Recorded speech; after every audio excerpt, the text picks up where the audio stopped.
Hello and welcome back to my Dandelion Diaries. I am going to be doing a questions and answer video today, or Q&A, based on the community announcement I made I think about a week ago. So I am beyond grateful. This channel has officially reached over 8,000 subscribers, and just the volume of comments and likes and shares and anything that has been produced from the videos I have made that inspired or was creative to you. I guess I'm beyond words of gratitude of how much this has grown for me. I have not expected this to be the journey that it has been, considering I've only been doing this YouTube channel for a little over a year now, and I'm very grateful. Anyways, I'm going to be answering a few questions, but they're going to be in categories. So I have like a planning category section, a fountain pen and inks category section, and then an other, because this is an open question video, I guess. People, like I said, ask me anything, and y'all did. So let's just get started with the very first section, which is going to be about planning questions. And the first question I got for this, or I guess kind of question, is can you provide a summary of your planner and notebook journey? Well, I don't have any of my planners beyond 2022, possibly 2021, but I couldn't find the books. So I started journaling when I was in high school. So I think I was like 15 or 16 years old when I got introduced into the planner world. And I got started with Erin Condren. I had a friend, her name was Kristen. So Kristen, if you happen to stumble across this video from over, I don't know, our friendship being decades ago at this point, thanks for inspiring this journey for me. But she had an Erin Condren life planner, and I was obsessed with the paper and the colors and everything else she had going on with it. This is just a notebook, by the way. I don't have any of my old planners, which I'm kind of kicking myself for that I didn't save anything, because if I had, I would have basically my life from back when I was 15, 16 years old until now, which would be amazing. But yeah, I threw a lot of my old planners away. Shame on me, I know. Anyways, so I moved on from the Erin Condren world into notebooks by Erin Condren. So this one is actually from 2020, maybe. Anyways, I moved on from the life planner books to notebooks, and I use these more as like bullet journaling, where I would just make notes, list, highlights, tasks, sticky notes galore. I mean, that was basically my life. I didn't really do any kind of super structured planning. In school, I needed the structure of the life planner or the structure of a normal planner in general, with like weeklies and monthlies. And then when I moved into my career in the hospitals, I did really well with just like list form notebooks. Fast forward into my hospital life, I got really big into I guess more stationery. Like I was really into like nicer papers and using fountain pens, and I just really wanted something a little bit better. And then came 𝗦𝘂𝗫𝗁𝗁𝐵𝐵. So I want to say I watched one of Helen's videos from the Coffee Monsters Co. originally, and after watching her use the 𝗦𝘂𝗽𝗍 with its, you know, yearly, monthly, weekly, and daily pages all in one book, I was hooked. I picked one up immediately, and then I went from there. I only have my 2022 and my 2023 books, though. Like I said, I don't know where the other ones are. Anyways, after moving into the 𝗦𝘂𝗫𝗁𝗁𝐵𝐵, I fell in love with the Tomoe River paper and just absolutely had to have Tomoe River paper for the rest of my life, is the way I feel about it now. And sadly, this is now coming into the Sans and Tomoe River paper world. So after moving into 𝗦𝘂𝗫𝗁𝗁𝐵𝐵, the cousin and the 𝗦𝘂𝗫𝗁𝐵𝐵 weeks, I had both for a few years straight. I have moved into the Common Planners, which is what I'm currently on this year. So Common Planner wise, I feel like this has been a really good fit for me for this year, but I'm not gonna lie, I am itching to go back to 𝗦𝘂𝗽�57. So we'll see what happens by 2025. But that's probably a good summary of like my journey. Is I went from more of like the spiral bound, thicker paper, Erin Condren life books to notebooks. And I did use Archer and Olive books for a little while, but I really just needed the spiral when I worked at the hospital. And then I moved into the bound books for like the 𝗦𝘂𝗽𝗍 and now into the Sterling ink. So I stay pretty loyal to whatever I use, and I don't really branch out very often. And I think this year was the first year I branched out into the Sterling ink brand. So, and take a note, actually. I started taking note this year too. Anyways, that's probably it for the summary of my planner journey. The next question I got is, what is my favorite time of day to journal?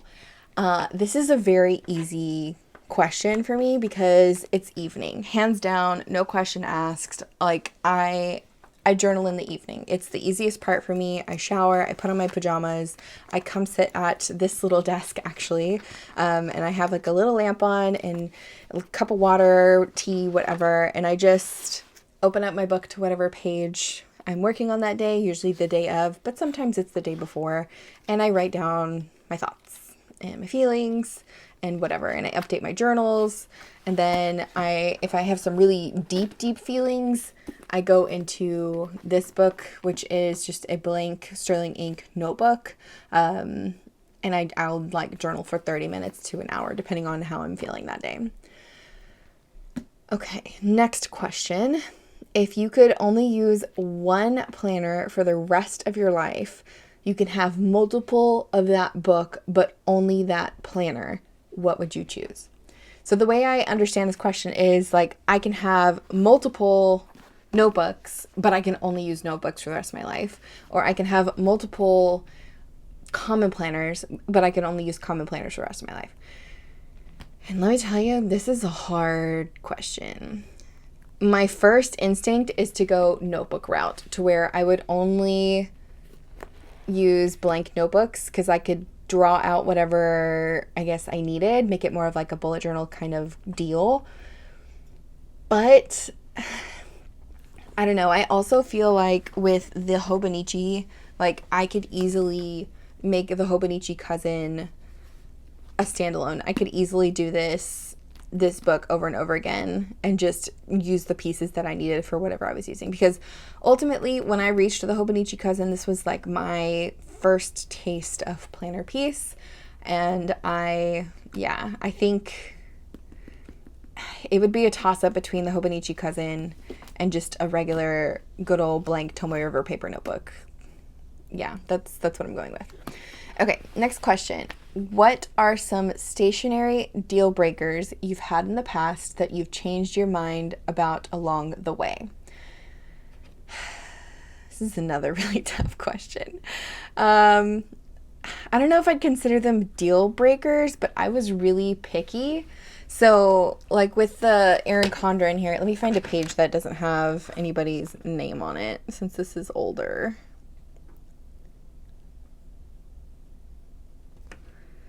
Okay, so this is fine. So in my journey after I finished like using life planners, I was really obsessed with the 80-pound Mohawk Erin Condren paper. Like the feel of this, the tooth of this. I loved using really juicy gel pens with it. I loved this paper. So a deal breaker for me was if my pen didn't work on this paper, I didn't use that pen.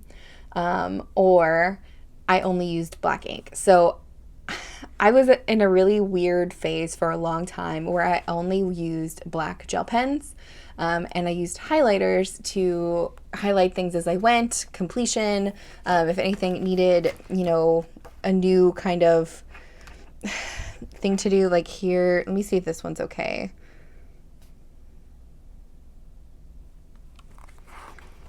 So like here's a good example of the like the way I would use this as like a bullet journal style. So I would have my to-do list and then I would highlight different sections of my day in a different color. And so I would always use black ink and then highlight. So that was kind of like, I guess, a deal breaker for me, was like if I couldn't use a highlighter with the pen or the pen didn't work on this paper, I didn't use it. So you primarily used black ink and thick paper. And if it didn't have that, I didn't want it. Now I would say I cannot stand black ink and thick paper on a daily basis. I have officially been changed into the Tomoe River paper world, where I need to have the smooth, thin, crinkly paper with multicolored fountain pen inks, because that's just who I am. So yeah, I'd say that's kind of a deal breaker for me now, is I don't really want thick paper ever again, and I don't really ever want to just stick to solely black ink. But I don't know if I could really consider it a deal breaker, because if I had to do it, I would do it, you know? I don't know. Moving on, let's go ahead and talk about the next section of questions, which is going to be fountain pens and inks.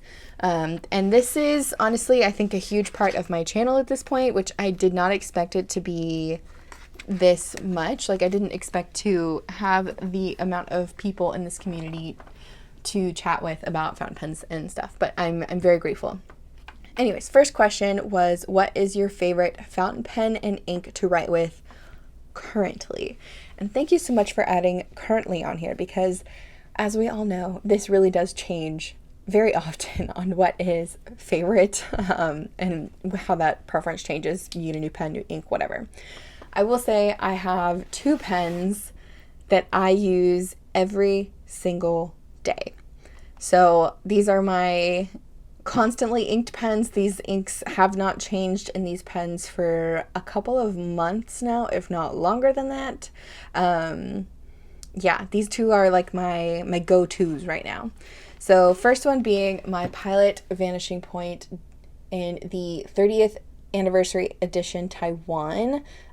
They didn't actually give this a color, but this has a matte green finish with the gold trim. However, the original nib unit in this was a medium nib, and I changed it to the fine nib that I had in my other Vanishing Point. So I prefer the 18 karat fine nib for the Vanishing Point, but the medium nib is really nice. It was just, I think it was too juicy for every day, which, I mean, I'll get to the other pen in a second.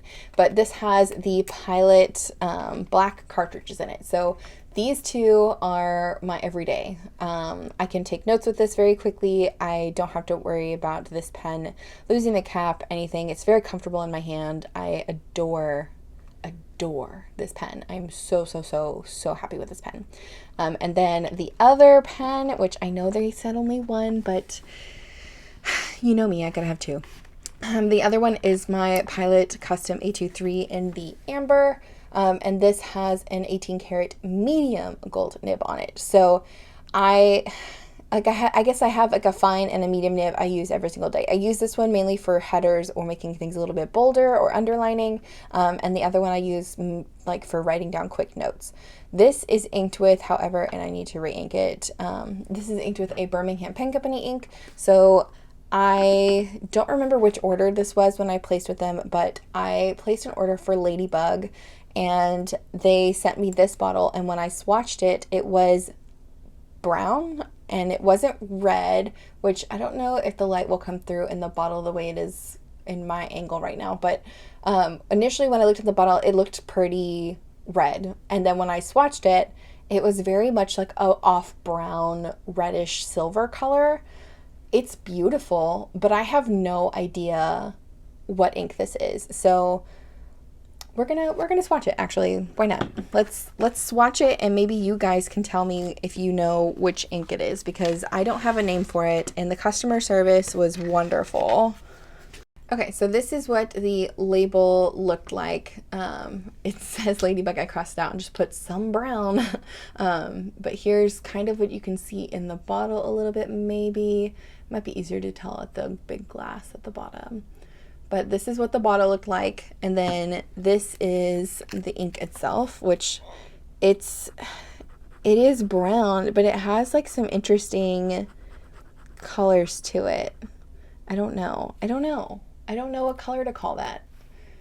And I don't know which one it is, if they, like, which color this is that they offer. But it does have some beautiful shading.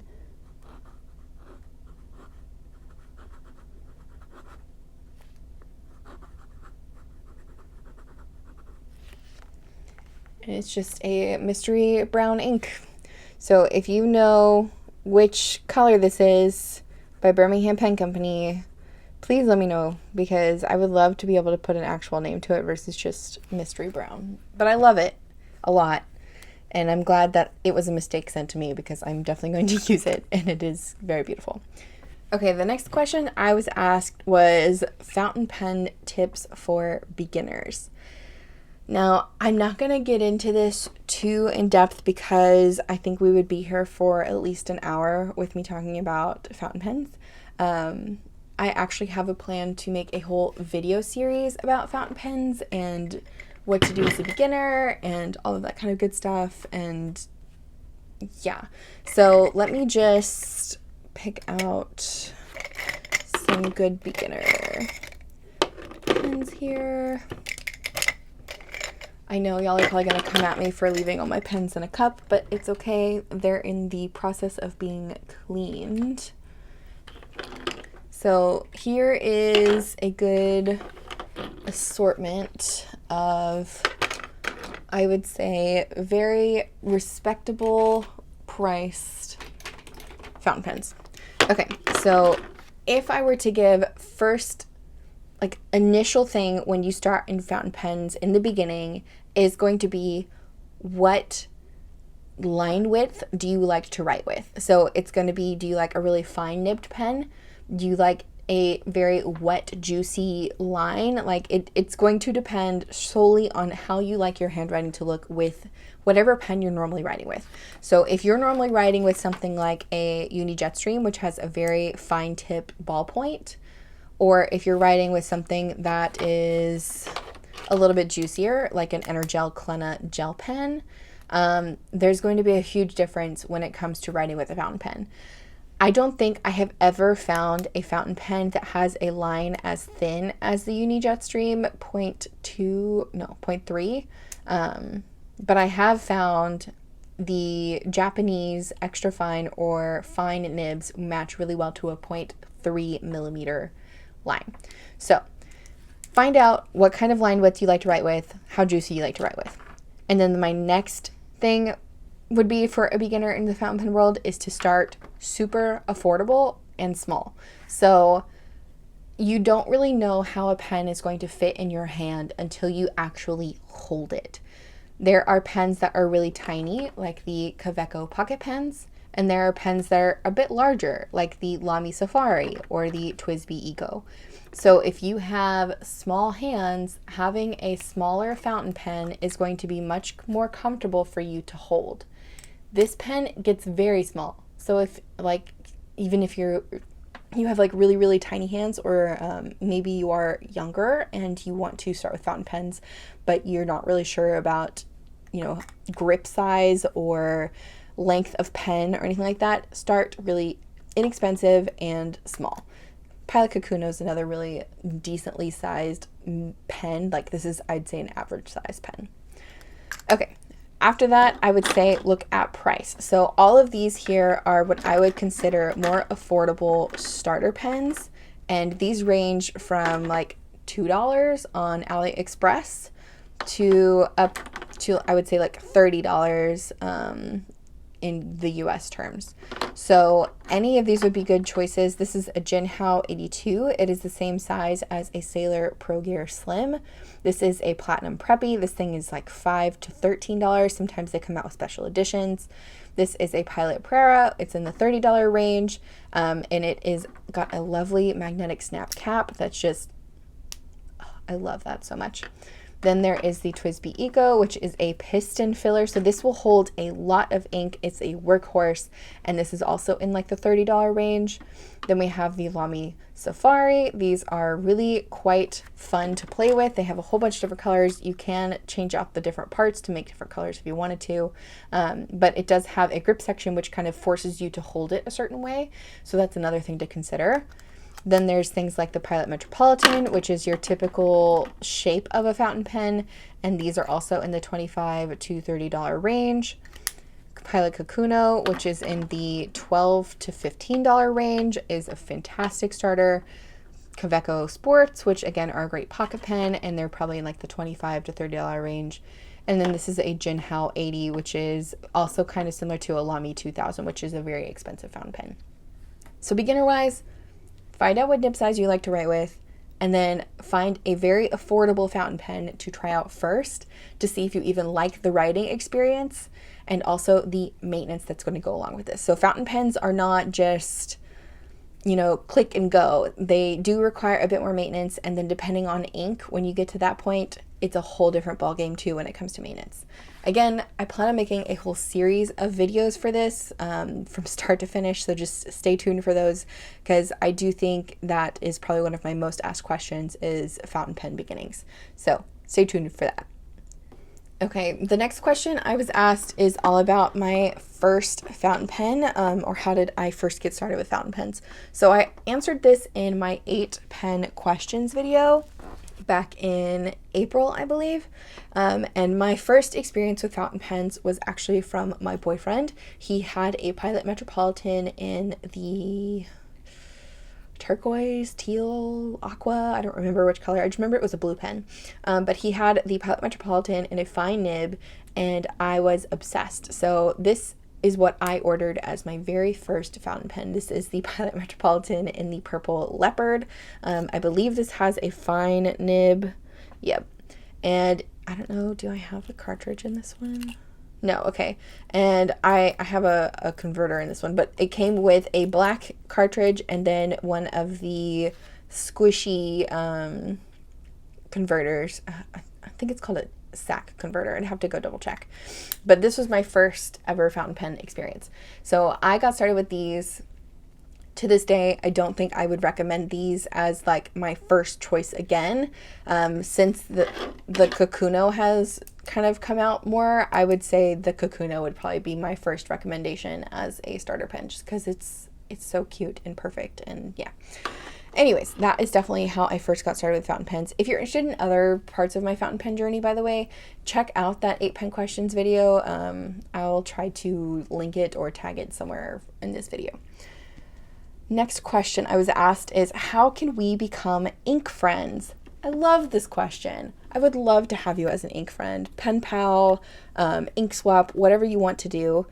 You can send me an email, and I'll try to put that on the screen. It's info.thedandelion.diaries@gmail.com, or you can leave a comment on this video. You can send me a message on Instagram. You can even just send me a letter if you want. My P.O. box is actually listed on my About in this YouTube channel. So if you're going to go to my About page, my P.O. box is listed there if you want to send me a letter, or if you want to talk about ink swaps, whatever. So yeah, if you want to become ink friends, definitely let me know, because I'm always happy to swap. Even if we share the same inks, we can just write each other letters. It's okay. Next question. What's an ink you think is overrated and an ink you think is underrated? Okay, let me grab some inks really quick, and I'll be right back. Okay, so I've grabbed a few inks here. So first off, the one that I feel is overrated is 𝗬𝗏 and I'm probably gonna get some shade for this. This ink is beautiful. It is a nice light blue color, but it just has, it's so illegible. Like, it's just not a good legible color. Like, here's a quick swatch of it. So this is 𝗬𝗏, and I think it's a beautiful color. Like I said, it's light blue. It has some gorgeous pink to purple chroma shading with it. It's stunning. It's beautiful in painting. I think it would be beautiful if you love to write with very broad nibs or even stub nibs, but this ink is illegible in anything else for me. I can't use it in a fine nibbed pen. I don't like full pages of it in journaling. It's just not, it's too light for me. I'm sorry. This is an overrated ink to me. It's beautiful, but it's it's got too much hype for the functionality of it. However, let's talk about some underrated inks. So I am a huge fan of the Pilot Iroshizuku line, and I would say that these are well loved in the fountain pen community, but this color specifically I feel is so underrated, and it is 𝗦𝘂𝗽𝗍. This is a red pink with a golden sheen, and it is so, it's just so pretty. And I don't write with red inks very often, but this one just, it deserves its moment in the sun. And I'm just going to use a bunch of different writing or painting things because I don't have a jar of water with me. But here is 𝗦𝘂𝗽𝗍. Just look at how vibrant it is. It's so pretty. Like, it's just, I love this ink so much. Like, it's just absolutely stunning. And in pens, no matter what I put it in, it works beautifully. And the sheen shows up on the Tomoe River paper, and it also shows up on the Midori paper and the Rhodia paper, which are the three main papers that are fountain pen friendly that I like to use. But this ink is just absolutely stunning. Another underrated ink, I feel like, is this one by 𝗂𝗏. It is Bleu de Profondeurs. I know I'm going to butcher that in French, so I apologize. But this ink is just the most just rich, depth-worthy, like, it's just so beautiful. It's like the darkest, deepest blue-black ever. It is so nice. Absolutely stunning. And it's a little bit on the, I guess, drier side of inks. Like, it's not going to just be wow in your face. It's, oh my gosh, I love this ink so much too. Like, it's a beautiful blue-black, and it's super underrated. If you like a blue-black ink, highly recommend this one. Highly recommend this one. And then the last one I'm going to talk about is a Robert Oster ink, and this is Tranquility. I highly, again, think this one is underrated.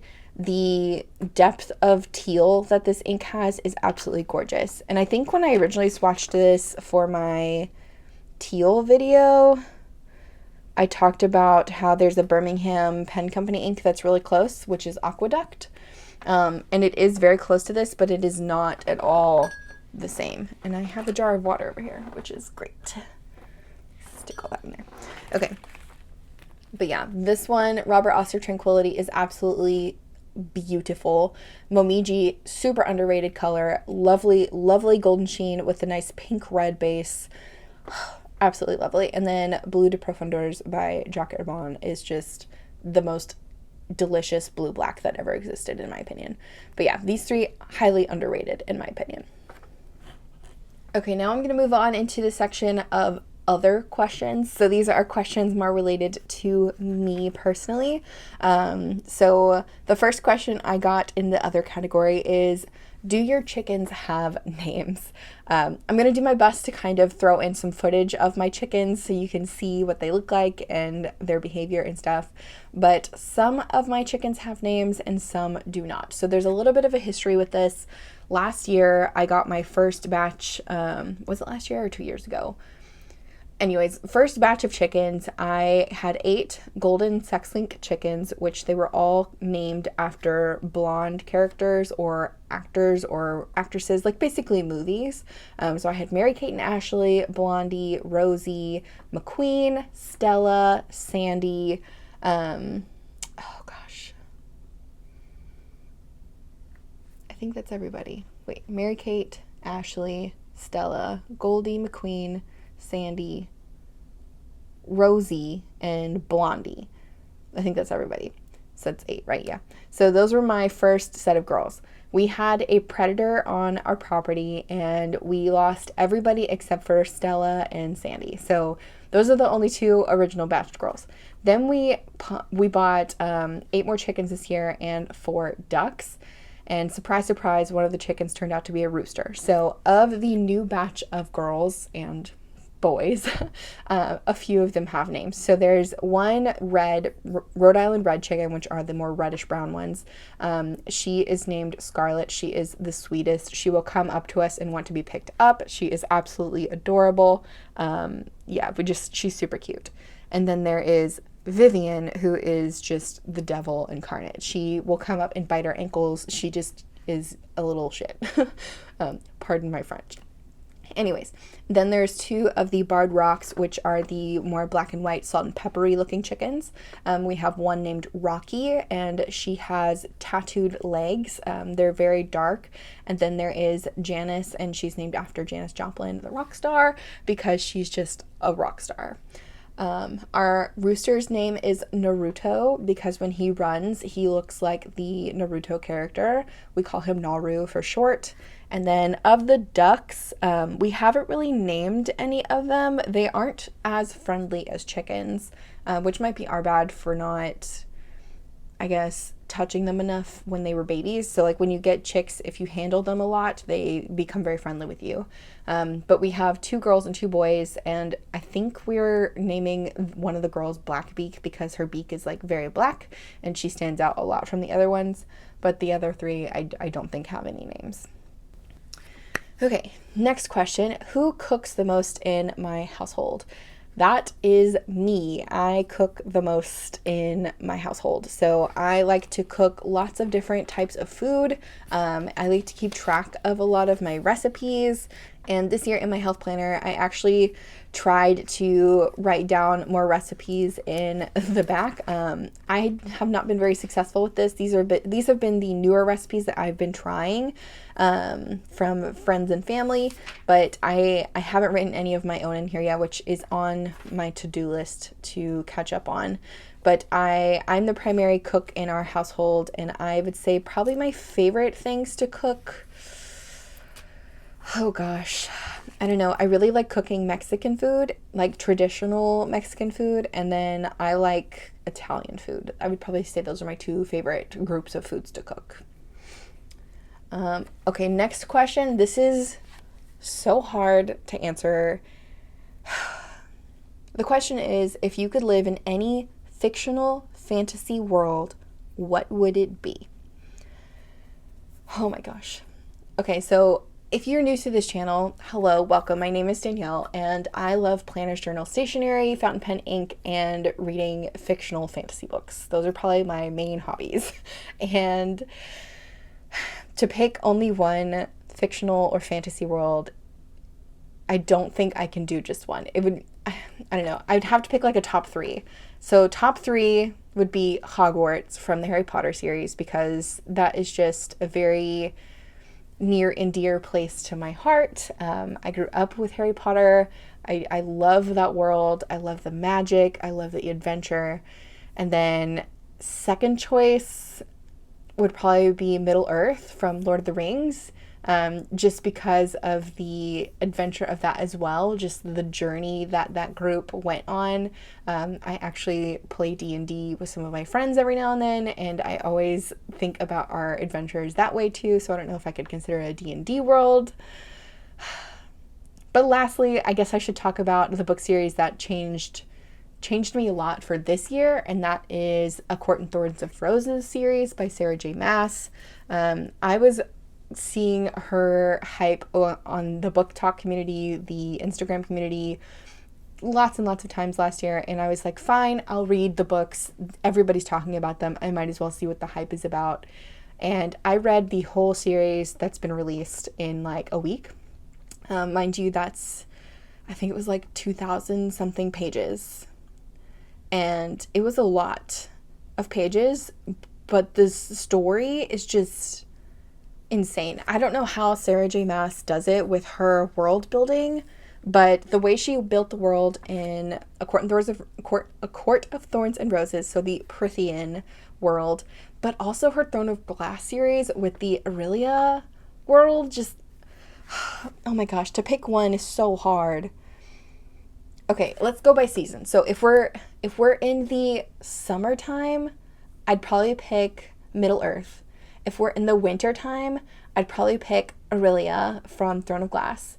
If we're in the fall, it's gonna be Hogwarts. I'm sorry, that's just like perfect. And then springtime, I guess Prythian. I don't know, winter could be Prythian too. Okay, anyways, any of those 4 would probably be my top choices. Moving on to the next question. Having chickens and a large garden, do I live out in the country? The answer is yes and no. So my boyfriend and I live on a small property that is still within city limits. So technically it's not the country, but our property is large enough that it has more of a privacy factor, so it could be considered kind of country. Yeah, I don't really know how to describe it, but we're not technically in the country, but we're not city either. It's like suburbs, I guess. I don't know. Next question. What do you do for work? Okay, so this is, I guess I'll give a little bit of backstory first. So I graduated with a nutritional science degree and moved into a hospital setting where I was a dietetic technician for 6 years between 2 different hospitals. The first 3 years of my dietetic profession, I saw clients, I saw patients, I gave educations.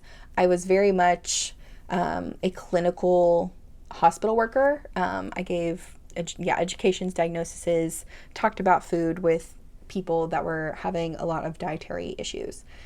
Then the second half of my hospital career, so the last 3 years, I was in more of a supervisory role where I did a lot more scheduling of employees, a lot more, I guess, back-end house management types things, and then also like recipe creating, kitchen maintenance, like more on the back-end side of things, not face-to-face with patients anymore. And after serving 6 years in a hospital setting, I decided to quit that career and move into my own business, which is what I currently do now. So the My Dandelion Diaries stationery shop, this YouTube channel, and like product creation, I guess, is my current job. I do this full time. I love it, and I don't think I would change anything about it. It has saved me in a way. So working in a hospital for the time that I did, I think just became very much a burden in my life. Towards the end of that career, I would come home crying like every day, and the stress of working in a hospital, especially during the time that I worked towards the end, which was the COVID era, it was just too much. So my full-time job is this. It's YouTube, stationery, and creating products for you guys at my sticker shop. Next question.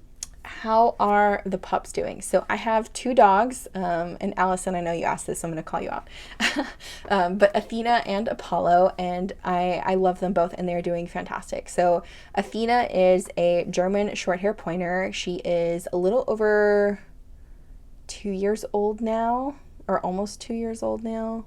Her birthday's in January. We raised her from a very tiny puppy. We got her as a puppy, and she's just been the sweetest. But she definitely has a lot of dietary issues or digestive issues, so we've been playing around with her diet a lot. But she's doing really good now. And then Apollo is our Australian Shepherd healer border collie mix situation. We're actually not super sure of his pedigree. We got him from the adoption center, and he was, I think, 4 when we adopted him, and he just has the best personality. He's the sweetest. He always has to have a toy in his mouth, and he's just adorable. And he's got the what's it called? I forget the term, but he's got the 2 different colored eyes, and he's absolutely just the sweetest. Okay, and then the last question before this video becomes unbearably long. If you could visit any place in the world, where would it be and why? So I had to think about this a lot when I initially saw this question, because there's a lot of different places I want to go. But I think the first one would be Greece. That's like top of my list. I would love to go visit the different islands in Greece, and I don't know, the people and just the tourist attraction of it, I guess. But yeah, the why behind that though is probably going to be Mediterranean food or Greek food.